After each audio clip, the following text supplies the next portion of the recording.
कोई मुसलमान वकील ऐसे करता तो आज क्या होता? नहीं, अगर ऐसे मुसलमान वकील करता तो मैं समझता हूं अदालत में उसको मार दिया जाता। आप किसकी बात करें, मतलब उसे अदालत से बाहर आने दिया जाता है। इसी की संभावना नगण्य है। इतनी देर में, इसी देर में तो मार देते, वहां जितने भी लोग खड़े हैं वो सारे सब कुछ उसे मार देते, सारा सब कुछ। लेकिन ये एक आरएसएस के व्यक्ति ने किया है, एक ब्राह्मणवादी मानसिकता से पीड़ित व्यक्ति ने किया है, जो अपने आप को कह रहा है, जो निकलते हुए नारा लगा रहा है, सनातन का अपमान नहीं सहेगा हिंदुस्तान। इससे पहले पूछ लो कि सनातन का अर्थ समझता है क्या? अगर यही चीफ जस्टिस कोई ब्राह्मण होते, हिम्मत नहीं होती किसी की ये कर जाए, सोच भी नहीं सकता था कि ये सब कर जाए। लेकिन क्योंकि दलित हैं, कि हमारे जितने भी तथाकथित सांसद हैं, एमपी हैं, उनमें से अधिकतर नपुंसक हैं, कायर हैं, जिस भी पार्टी में हैं उसी पार्टी के बंधुआ मजदूर बनकर बैठे हैं और कुछ नहीं कर रहे। गुलाम से भी बदतर स्थिति में रखा गया, जिससे कोई अधिकार नहीं थे। सीजीआई पे वो अगर सीजीआई बन जाएगा तो हजम कैसे होगा? ये हजम की बात है। निश्चित रूप से हजम नहीं हो पा रहा। दूसरी तरफ कानून मंत्री भी तो दलित है, उनके लिए तो कोई अपमान की बात नहीं। मैं कहता हूं कानून मंत्री को तो चुल्लू भर गंदे पानी में डूब के मर जाना चाहिए। जिस कानून मंत्री पर इतने बड़े अपमान का कोई असर नहीं है, वो मैं समझता हूं गुलाम तो उसके लिए छोटा है, वो गुलाम से भी बदतर स्थिति में है। जो घटनाएं कोर्ट के बाहर हुआ करती थी, संसद के बाहर हुआ करती थी, अब वो घटनाएं संसद के अंदर, कोर्टों के अंदर अब घटनाएं होने लगीं। कारण क्या है कि ये जो घटनाएं हो रही हैं आखिर क्यों हो रही हैं? इन्हीं सब पर जानने के लिए हमारे साथ हैं सुप्रीम कोर्ट के वरिष्ठ एडवोकेट भानु प्रताप सिंह जी। कैसे देख रहे हैं कि जिस तरह से जो आए दिन जो घटनाएं हो रही हैं, लेकिन आज तो सीजीआई तक पर बात आ गई, जूता मारने लगे उन पर। जहां तक देखने की बात है, यह मसला बहुत गंभीर है। मैं ये कह सकता हूं कि गंभीर शब्द भी जितना अर्थ रखता है अपने आप में, यह उससे भी कहीं ज्यादा गंभीर है, बहुत महत्वपूर्ण है। आखिर किसी व्यक्ति की इतनी हिम्मत कि सीजीआई को, चीफ जस्टिस ऑफ इंडिया को भरी अदालत में जूता फेंक कर मारे। यह केवल सीजीआई साहब के ऊपर जूता नहीं फेंका गया, उनको जूता नहीं मारा गया, ये इस देश के तमाम शोषित, पीड़ित, वंचित समाज को, जिसको हजारों साल से गुलाम से भी बदतर जिंदगी बिताने के लिए मजबूर किया गया, और बाबा साहब डॉक्टर अंबेडकर और बहुजन महापुरुषों के अथाह परिश्रम और बलिदान के बाद, भारत के संविधान लागू होने के बाद जिन्हें जीने का मौका मिला, यह उस पूरे समाज के ऊपर जूता है।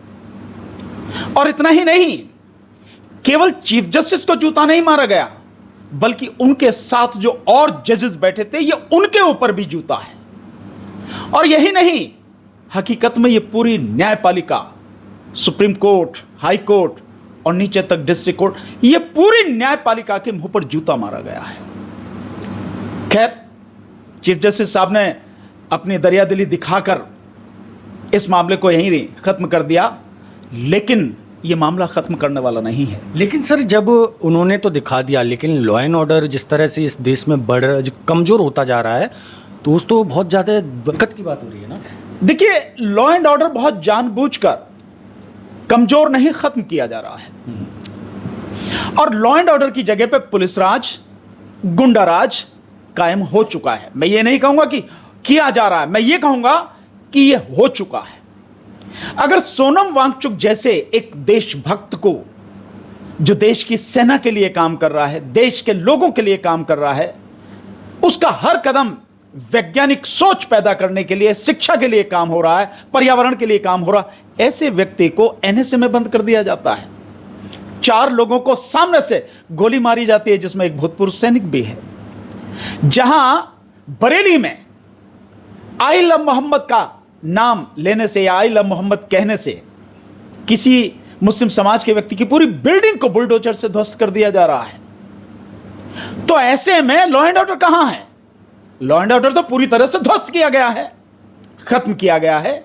और इसलिए खत्म किया गया है ताकि यह गुंडागर्दी बढ़ सके, और इसलिए यह गुंडागर्दी बढ़ाई जा रही है ताकि जो मूल सवाल हैं इस देश की जनता के, इस देश के लोगों के, वो चाहे शिक्षा का सवाल हो, वो रोजगार का सवाल हो, स्वास्थ्य सुविधाओं का सवाल हो, वो सुरक्षा का सवाल हो, वो मजदूरों का सवाल हो, वो किसानों का सवाल हो, वो वन रैंक वन पेंशन का सवाल हो, वो न्यू पेंशन पॉलिसी का सवाल हो, या ओल्ड पेंशन स्कीम का मामला हो, इस सब मामले पर किसी भी तरह से जनता का ध्यान न जाए और आज वर्तमान में जो वोट चोरी का जो मुद्दा है इसको पूरी तरह से डाइवर्ट किया जाए, तभी सोनम वांगचुक का मसला उठाया जाता है, तभी बरेली हिंसा की जाती है और तभी सीजीआई को जूता मारा जाता है। ये सब कुछ वेल प्लान्ड, सोची समझी साजिश के तहत है और ये उसी दूषित ब्राह्मणवादी मानसिकता से पीड़ित जो लोग हैं ये उन्हीं के द्वारा किया गया है, जिनको सरकार न केवल पैदा कर रही है, पाल रही है और उनको पूरी तरह से संरक्षित कर रही है। लेकिन वकील साहब एक चीज़ देख रहे हैं कि कहीं ना कहीं अभी जैसे खबर आ रही है कि जो व्यक्ति जो वकील है किशोर, उसका संबंध आरएसएस से नहीं। ये तो अगर आप देखेंगे इन सभी के संबंध आरएसएस से हैं। ऐसा कोई नहीं है जो ये सब कुछ कर रहा है जिसका संबंध आरएसएस से ना हो। वो कहीं या तो आपको विश्व हिंदू परिषद से जुड़ा हुआ नजर आएगा, या कहीं आपको एबीवीपी से जुड़ा हुआ नजर आएगा, या कहीं आपको बजरंग दल से जुड़ा हुआ नजर आएगा, या कहीं आपको बीजेपी का जो कार्यकर्ता है वो खुद नजर आएगा, या सीधे सीधे आरएसएस का है वो उससे जुड़ा हुआ नजर आएगा। मतलब अगर आप देखेंगे तो कहीं ना कहीं घूम फिर के उसका तार, उस संगठन का तार जुड़ा आरएसएस से ही होगा, क्योंकि आरएसएस ही इस देश में जितनी गंदगी फैलाई जा रही है, जितनी सांप्रदायिकता फैलाई जा रही है, धर्म के नाम पर जितनी हिंसा फैलाई जा रही है, उसकी जड़ में वही आरएसएस है। अगर वकील साहब एक चीज़ देखें, जैसे राम मंदिर का मुद्दा हुआ, अगर कोई मुसलमान वकील ऐसे करता तो आज क्या होता? नहीं, अगर ऐसे मुसलमान वकील करता तो मैं समझता हूं अदालत में उसको मार दिया जाता। आप किसकी बात करें, मतलब उसे अदालत से बाहर आने दिया जाता है। इसी की संभावना नगण्य है। इतनी देर में, इसी देर में तो मार देते, वहां जितने भी लोग खड़े हैं वो सारे सब कुछ उसे मार देते, सारा सब कुछ। लेकिन ये एक आरएसएस के व्यक्ति ने किया है, एक ब्राह्मणवादी मानसिकता से पीड़ित व्यक्ति ने किया है, जो अपने आप को कह रहा है, जो निकलते हुए नारा लगा रहा है, सनातन का अपमान नहीं सहेगा हिंदुस्तान। इससे पहले पूछ लो कि सनातन का अर्थ समझता है क्या? अबे जिसे आज सनातन कह रहा है ये कभी ब्राह्मणवाद था, ब्राह्मणवाद आज भी है, तो कभी ब्राह्मणवादी व्यवस्था थी, कभी ब्राह्मण धर्म था ये, उसके बाद में ये बढ़ के वैदिक धर्म हो गया, उसके बाद में ये हिंदू धर्म हो गया और अब इसको पिछले 2-3 साल से सनातन धर्म कहा जाने लगा, सनातन कहा जाने लगा। सनातन का मतलब समझते हो? सनातन का मतलब है कि जो हमेशा है, जो गौतम बुद्ध ने बोला। यस, एस धम्मो सनातनो, ये तथागत बुद्ध के दिए हुए शब्द हैं। पाली भाषा के चोर तो हैं ये पूरे, इसमें क्या शक है? तो ये बुद्ध के दिए हुए शब्द हैं, एस धम्मो सनातनो, यही धर्म है जो सनातन है। तो क्या धर्म है सनातन? सनातन है कि सूर्य उगता है तो हर किसी को प्रकाश देता है, गर्मी देता, भेदभाव नहीं करता। हिंदू, मुस्लिम, सिख, ईसाई, जैन, बौद्ध धर्म, पारसी, किसी का भेद नहीं करता, सबको समान रूप से देता है। पानी प्यास बुझाता है, हर किसी की प्यास बुझाता है, गरीब हो, अमीर हो, यहां का हो, वहां का हो, इस जाति, इस धर्म का, किसी का। यह है सनातन। नेचर कभी किसी के साथ में भेदभाव नहीं करती, और जब से नेचर है, जब से ब्रह्मांड है, ये सनातन नियम है उसके, जिनमें कहीं कोई फेरबदल नहीं है। ये उसे सनातन कह रहे हैं। अगर मैं इतिहास की तरफ झांक कर देखूं तो सिंधु सभ्यता में इस हिंदू संस्कृति के, या जिसे सनातन संस्कृति कह रहे हैं, कहीं कोई उसका चिन्ह मिलता है?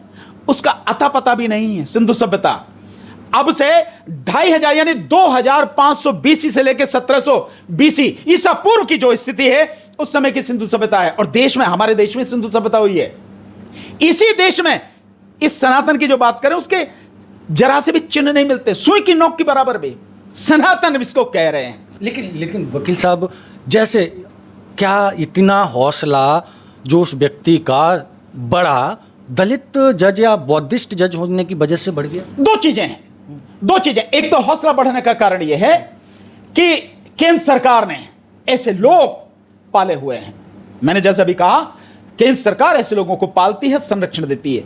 कई तरह के बाबा भी आपको नजर आ रहे होंगे, कुछ भी बक देते हैं, कुछ भी कह देते हैं, किसी के खिलाफ कुछ नहीं होता। कुछ भी कर देते हैं, केवल कहते और बकते ही नहीं है, कुछ भी कर देते हैं, किसी के खिलाफ कुछ नहीं होता है। हम सब देख रहे हैं। तो एक तो यह है, और आज केंद्र में बीजेपी की सरकार है, मोदी की सरकार है, और इस सरकार को जब यहां तक यह सब कुछ हुआ है, इस सरकार के पीछे कौन है? आरएसएस। बीजेपी आरएसएस की एक शाखा है और कुछ नहीं है। तो उसमें क्योंकि केंद्र पे उनका कब्जा है, तो हौसले उनके बुलंद हैं, क्योंकि सरकार किसी के खिलाफ कोई कार्रवाई नहीं करती है, उन्हें पूरी तरह से प्रोटेक्ट करती है। दूसरा यह है कि चीफ जस्टिस दलित हैं, बौद्ध हैं।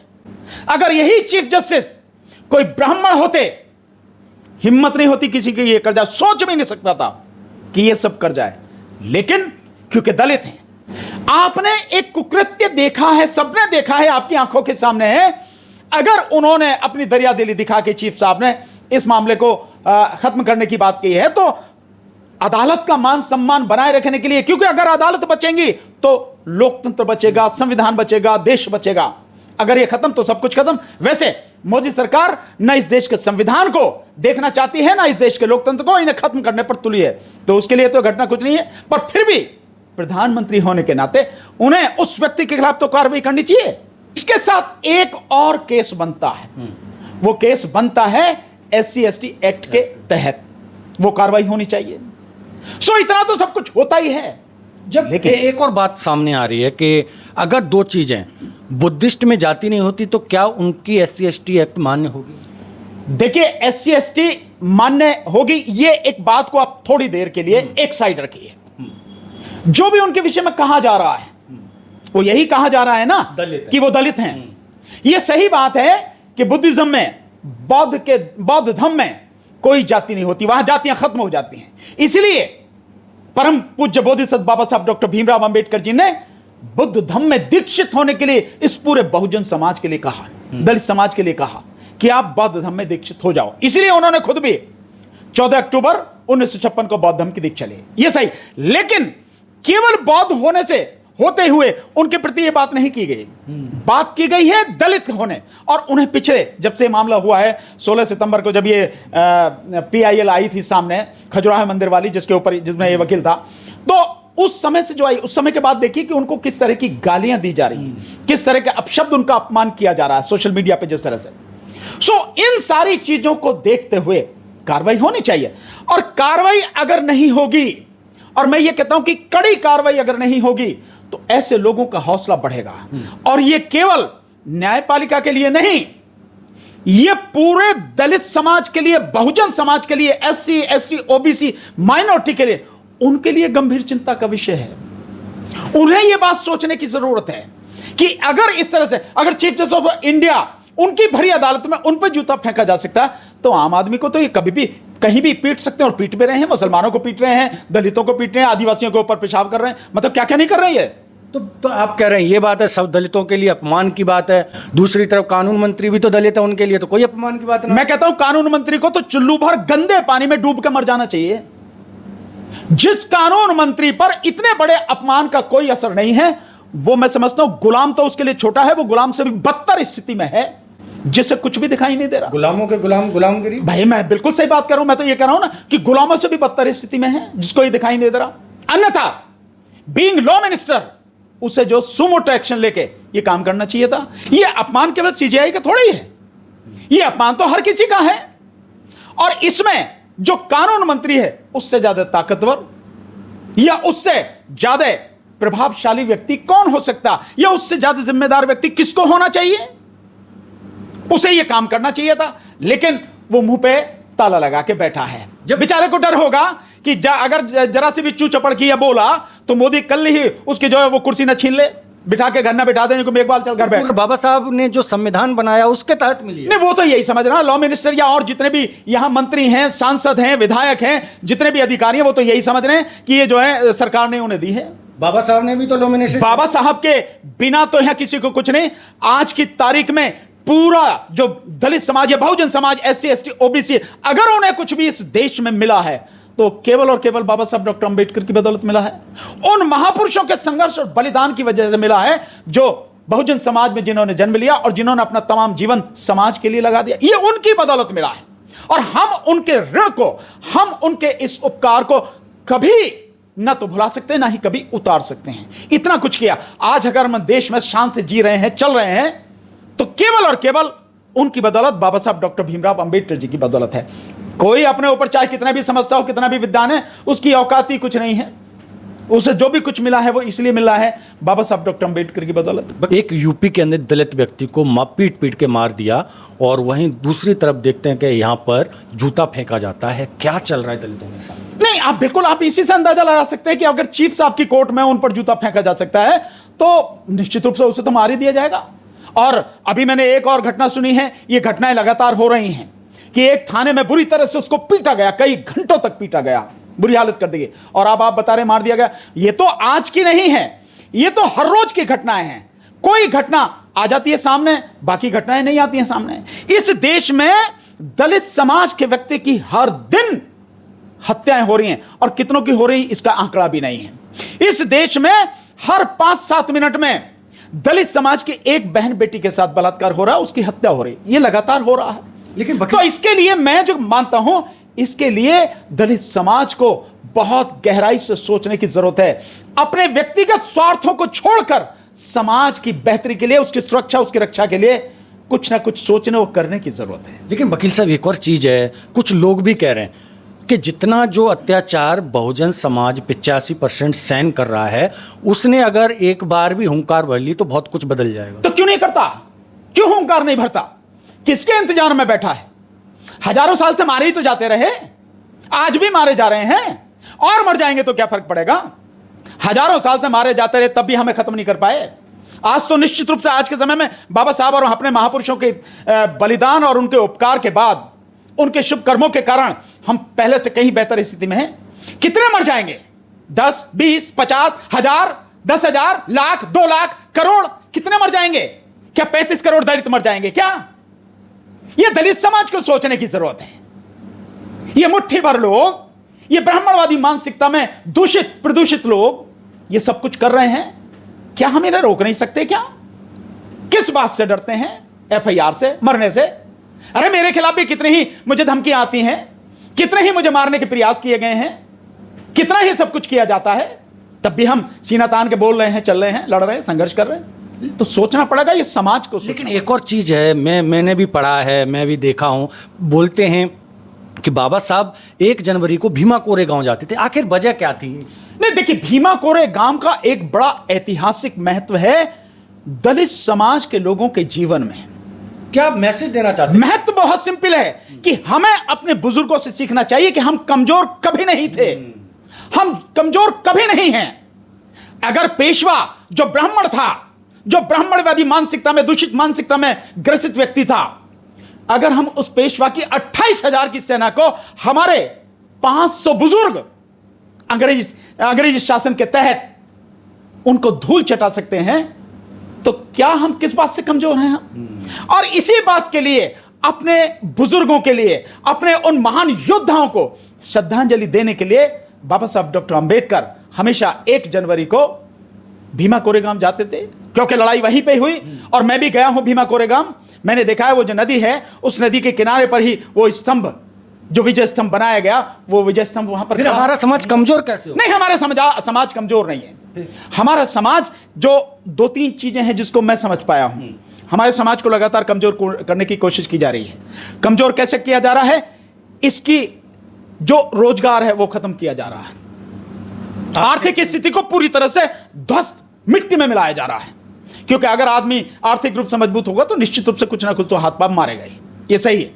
तो उसको कमजोर किया जा रहा है। दूसरा, इसमें एक बहुत बड़ा कारण कि आरक्षण लगभग खत्म कर दिया गया है। दूसरा जो कारण है कि जो एजुकेशन है, शिक्षा है, हमारी शिक्षा पूरी तरह से खत्म की जा रही है। कई शिक्षण संस्थानों में पूरी तरह से आरक्षण खत्म कर दिया गया है, यह स्थिति है। और इससे भी आगे एक जो बात है कि हमारे जितने भी तथाकथित सांसद हैं, MP हैं, उनमें से अधिकतर नपुंसक हैं, कायर हैं। जिस भी पार्टी में हैं उसी पार्टी के बंधुआ मजदूर बनकर बैठे हैं और कुछ नहीं कर रहे। देश और समाज के लिए, अपने बहुजन समाज के लिए, दलित समाज के लिए वो कोई काम नहीं कर रहे हैं। फिर स्थिति कैसे बदलेगी? निश्चित रूप से बदलेगी, इसमें कोई हौसला हारने की बात नहीं, हिम्मत हारने की जरूरत नहीं है। तो स्थिति बदलेगी, बदलती आई है, हमेशा जीवन परिवर्तनशील है, बदलेगा। कोई ना कोई आएगा नेतृत्व देने के लिए, कोई ना कोई लीडरशिप हाथ में लेगा और समाज को संगठित करके संघर्ष करेगा। कैसे करें? लोगों में खौफ पैदा हो रहा है, सीजीआई नहीं बचे। नहीं, देखिए मैं मानता हूं कि लोगों में खौफ पैदा है, लेकिन तब तो और भी कहीं ज्यादा स्थिति बुरी थी भाई। उस समय तो आपकी परछाई तक से नफरत की जाती थी, आपकी परछाई से दूर भागते थे। आप चलते हैं तो पीछे जो है, पेशवा के राज में तो यह था कि पीछे जो झाड़ू बांध के चलनी पड़ती थी ताकि कदमों के निशान मिट जाएं और किसी जो है सवर्ण का या ब्राह्मण का उस पर पैर न पड़े और वो पवित्र। तो ये जो स्थिति थी ये भी बदली, तो निश्चित रूप से बदलेगी स्थिति। निश्चित रूप से है कि उस समाज को जिसको हजारों साल से दबा के रखा गया, गुलाम से भी बदतर स्थिति में रखा गया, जिससे कोई अधिकार नहीं थे, वो अगर सीजीआई बन जाएगा तो हजम कैसे होगा?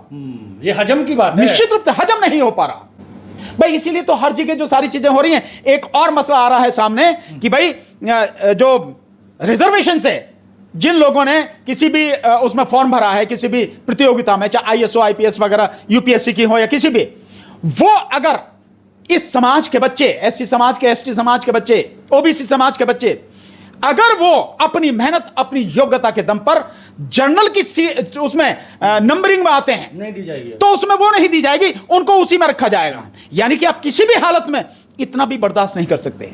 और हमारे बच्चे किस काबिल निकल रहे हैं, कितने मेहनती हैं, कितने योग्य हैं, आप इससे अंदाजा लगा लीजिए कि यूपीएससी में आईएएस की परीक्षा को टॉप कर रहे हैं। ये तो किसी से छुपी हुई बात नहीं है ना। तो ये डर है, डर है, और ये इन्हें डर है कि बाबा साहब द्वारा बनाए गए संविधान के द्वारा जो अधिकार मिले, इन 70 सालों में ये कहां से कहां पहुंच गए। और ये तो तब है कि जब उस संविधान के अनुसार जितना अधिकार मिलना चाहिए था उसका आधा भी नहीं मिला। अगर वो पूरा मिल जाता तो समाज की स्थिति कितनी मजबूत, कितनी बेहतर होती। तो कहां से बर्दाश्त करेंगे हम अपने दम पर? उत्तर प्रदेश जो देश का सबसे बड़ा राज्य है, उसमें 4 बार सत्ता में आ चुके हैं, सत्ता बना चुके हैं। तो इनको ये डर है कि इन्हें जरा भी अगर मौका मिला, इनके मुकाबले कोई नहीं है, ये योग्य हैं और साबित अपनी योग्यता, अपनी शक्ति को करने की हिम्मत रखते हैं। तो ये है सारी बदलाव की। निश्चित रूप से बदलाव होगा, इसमें कोई शक नहीं है। और हम लोग भी मेहनत कर रहे हैं, बाकी साथी भी प्रयास कर रहे हैं। विश्वास रखिए कि बदलाव जरूर होगा। न कोई हमें आज तक मिटा पाया है और न ही आगे भी कोई हमें मिटा पाएगा। लास्ट सवाल, जो वकील है उस पूरी वकील बरादरी में क्या मैसेज गया है? नहीं, मैं समझता हूं अगर कोई भी समझदार वकील होगा, कोई भी किसी भी जाति धर्म संप्रदाय का होगा, तो इस कांड की उसने घोर निंदा की होगी और इसकी बहुत मजबूती के साथ लोगों ने भर्त्सना की होगी।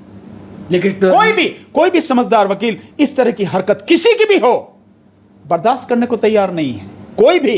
कोई भी इसे सही नहीं कह सकता। वकील पढ़े लिखे समझदार लोग हैं, हां ऐसी दूषित मानसिकता के भी लोग हैं, क्या किया जाए, वो भी आ जाते हैं। पर कोई भी अच्छा वकील, कोई भी समझदार वकील इस तरह के कार्य को किसी भी हालत में, सही तो दूर की बात है, बर्दाश्त भी नहीं करेगा। मैसेज क्या देंगे? मैसेज मेरा सीधा है, और सीधा मैसेज यह है कि इस कांड से आप यह समझ सकते हैं कि दलित समाज के प्रति, यानी एससी एसटी आदिवासी समाज के प्रति और ओबीसी समाज के प्रति किस कदर नफरत है, किस कदर घृणा है, आपको देखना, बर्दाश्त करना नहीं चाहते। ये कौन है? ये ब्राह्मणवादी मानसिकता के लोग हैं। ब्राह्मणों की बात नहीं कर रहा मैं, ब्राह्मणवादी मानसिकता, इसमें अंतर है, इसको समझें। तो ब्राह्मणवाद में दूषित जो लोग हैं वो ये काम कर रहे हैं और कोई नहीं कर रहा। तो इस व्यवस्था से लड़ते आए हैं, हमारे बुजुर्ग लड़े, बाबा साहब लड़े, हमें भी लड़ना पड़ेगा। ये अस्तित्व का सवाल है, ये मान सम्मान का सवाल है, स्वाभिमान का सवाल है, और लड़ रहे हैं। चोट किया बिल्कुल, वो यही चाहते हैं, लेकिन इन सब चीजों से हमारा स्वाभिमान टूटेगा नहीं। हम इस तरह की घटनाओं से और मजबूत होकर निकलेंगे, इससे कमजोर नहीं होंगे, डरेंगे नहीं, हम डरने वाले नहीं हैं हम। चलिए, बहुत बहुत धन्यवाद। जिस तरह से जो घटना हुई है उसने पूरे देश के बहुजन समाज, जिसे दलित समाज कहते हैं, एससी एसटी ओबीसी, उसमें बहुत ज़्यादा गंभीर स्थिति पैदा हो गई कि आज सीजीआई तक को नहीं छोड़ा गया है तो आम लोगों की क्या स्थिति होगी। लेकिन चीज़ें बदलेंगी और बदलती रही हैं, और कोई भी चीज़ स्थिर नहीं रहती। ये नेचर का नियम है, प्रकृति का नियम है। आप इस पूरी बातचीत पर अपनी राय किस प्रकार देते हैं, अपनी राय जरूर रखिए। बाकी की खबरों के लिए बने रहिए HNP न्यूज़ के साथ। मैं DS गौतम, धन्यवाद।